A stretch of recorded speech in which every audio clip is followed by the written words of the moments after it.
What's going on? Lovely 100, soon to be 106 to 110 degree weather here in California. Mid-afternoon, and I was not gonna plan on doing anything outside. Come out here, I did buy some tomato steaks. Don't usually use them, or tomato cages, but I'm actually going to use them for the couple of pepper plants.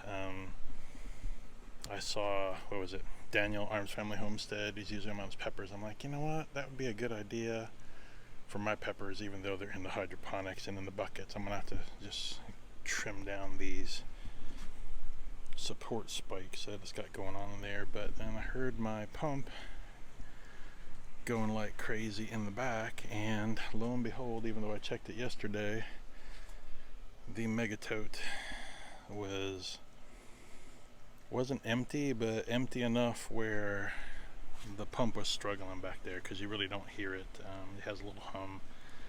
So now we've got to mix nutrient and fill up the tank.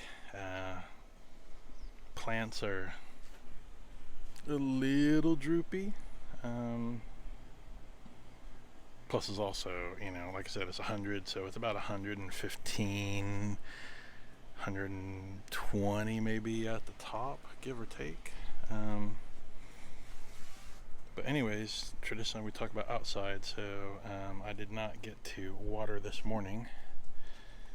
And as you can see, it's just roaching these poor radishes. And I'm going to try to water more at night. The cucumbers seem to like it better, but I didn't get to it last night either. So you can see how sad everything's looking. The strawberries are droopy. The onions are doing fine because those are in self-wicking tubs. Note to self, next year, do not plant the onions in the grow bags. Do one more self-wicking tub, and those will be happy. As you can see, the brown mess of what's left of the potatoes, I went digging in there. There are some small potatoes. I'm going to try to harvest them either tonight or tomorrow morning when it's cool. It's amazing what a little bit of heat, and they have plenty of water. Maybe not as much as they'd like, but these are also self-wicking tubs, but I don't think, as I'll take a look at the snap peas that are regrowing, I think that the level of dirt in these tubs for these type of plants as well is too much dirt to get the water to wick, where the onions, they're just thriving. The bean plants, I got two good picks out of them, and they're basically between the heat, and again, I think same problem with these, because the bean plants, the roots don't go down very far. So I'm going to look at taking out 3-4 inches of dirt and replanting. Again, same with those. I'm just letting those beans go to seed, and we're going to save them. A couple of scrawny Chinese long beans, not really doing anything, but so here, take a look at the snap peas. So snap peas, I took about 3-4 inches of dirt, and I did not water them today at all, or last night, so yesterday afternoon, lunchish. But you can see that the soil is still damp. It is not dry like this, or dry like the cucumbers next to it, because the soil's down low enough where the wicking's happening, where all the roots are.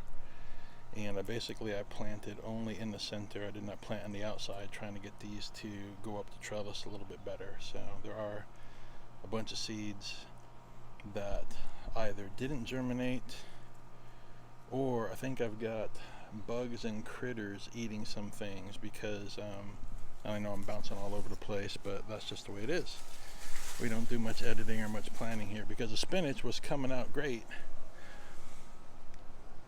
and there was like 4 or 5 things. I think something's actually eating them. You can see one thing left, and they were like 4 or 5 poking through. So something's actually eating the young sprouting things. and I've just been letting these bunching onions kind of do their thing. They've just been horrible. They've been there for so many months, but I figured, you know what, just let them grow for now. I was gonna scrap all these radishes anyways, so now they're just toast. So yeah, that's basically half of the outside update, and you can see everything's drooping here, but I'll get to watering tonight.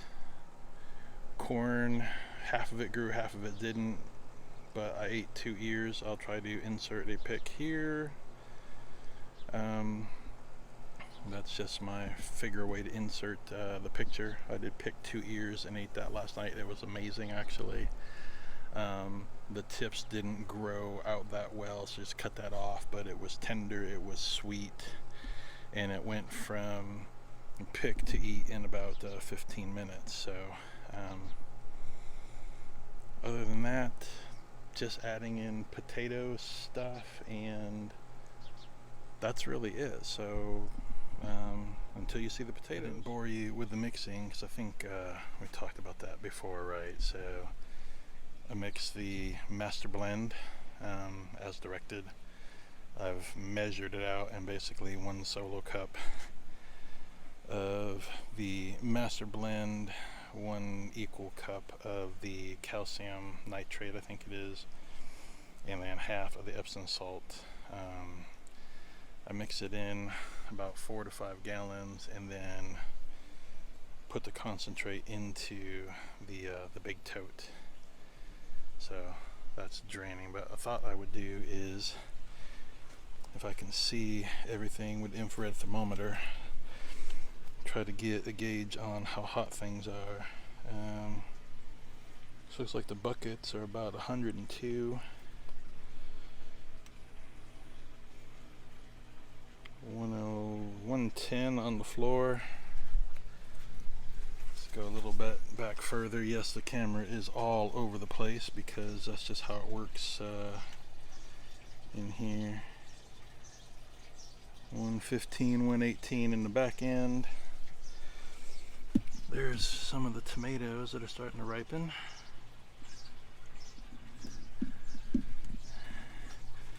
And I think this is the side. There's a couple hiding in there, but this isn't about the inside. But just as I turned around, I just saw, say, hey, there's a tomato. What do we got going on in the shade in here?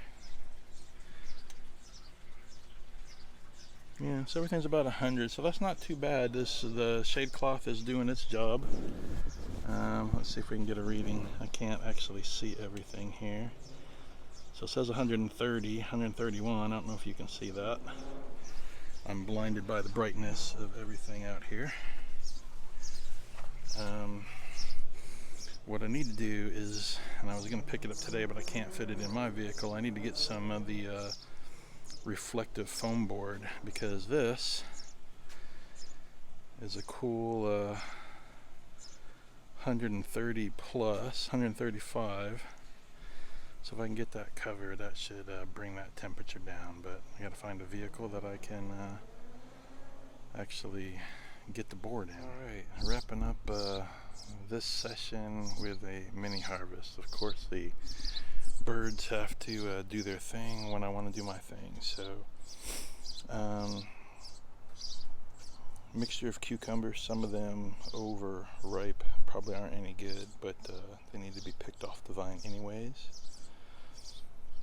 That's what's left of the corn. Looks like everything else is on there isn't growing or is too small, so it looks like I get 4 ears out of all that effort, but whatever, they tasted good. I got 3 bell peppers, but these are supposed to be big Berthas, which are supposed to be more long than short and fat, but either that or they got them goofed up at the greenhouse. I got a couple of yellow onions, which are coming out of the totes. I picked some of the smaller ones that were just kind of hanging out there. I mean, so they're not, I would call them a small onion. This one actually looks really good.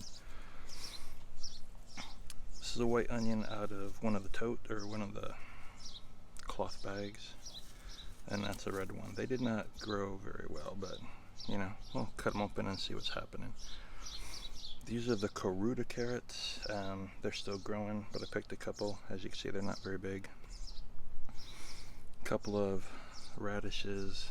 The rest of them are all dead and didn't make roots. They've made a lot of green. These are the Chantilly carrots. They're all runty. They're barely bite-sized, but I figured I'd pull a couple while I was thinning them out. A couple cherry tomatoes. They're just starting to ripen. The Juliet grape tomatoes. There's a boatload more. I'm just picking what I can eat right now.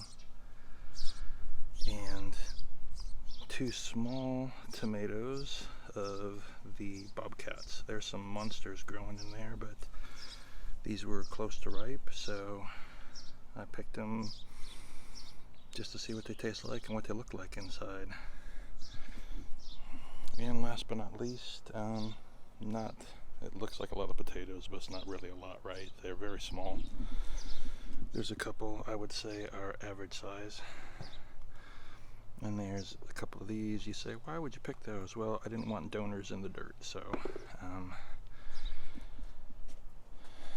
note to self and anybody who will be watching, the misconception is the higher you hill the potatoes, the more potatoes are going to yield. So I was under the impression that's how it was. There's lots of garbage on the internet. Oh yes, the internet is not always truthful. So I hilled the heck out of the potatoes in the buckets.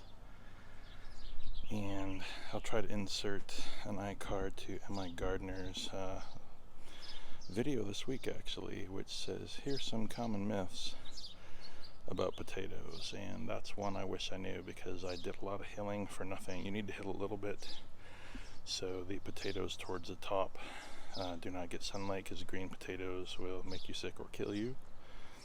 But other than that, the rest is completely unnecessary, so a lot of wasted effort in dirt. But you know, another one of my backyard experiments. So that was from a bag of russets. They're not huge, but you know, they get a little bit of yield. You're better off buying real seed potatoes. Those are potatoes from the store. And Luke M.I. Gardner also talks about that. So check out his video, and he can explain things a lot better than I can. Other than that, gonna wrap it up for this session, and you know, more to come on the status of things as the week progresses. But it's 9 o'clock in the morning and 90 some odd degrees, so I'm out.